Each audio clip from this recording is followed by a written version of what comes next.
Helikopta ya kivita ya jeshi la Marekani aina ya Apache ilianguka karibu na mlango wa Hormuz jana, lakini marubani wake wawili waliokuwemo ndani waliokolewa salama, kwa mujibu wa ripoti iliyochapishwa na gazeti la New York Times.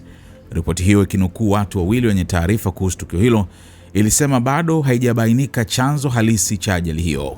Haijulikani iwapo helikopta hiyo ilidunguliwa, ilipata hitilafu ya kiufundi au ilikumbwa na tatizo jingine lililosababisha kuanguka. Tukio hilo limetokea katika kipindi ambacho mvutano wa kijeshi katika eneo la Ghuba ya Uajemi na mlango wa Hormuz umeendelea kuongezeka kufuatia mzozo kati ya Iran, Israel na Marekani. Baada ya taarifa hizo kuibuka, Rais wa Marekani Donald Trump alithibitisha kuwa marubani wa helikopta hiyo wako salama na hakuna aliyejeruhiwa.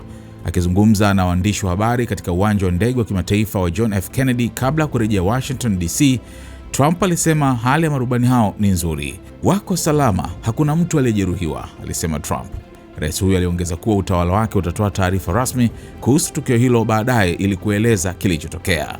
Kwa sasa mamlaka za Marekani bado hazijatoa maelezo ya kina kuhusu sababu za kuanguka kwa helikopta hiyo.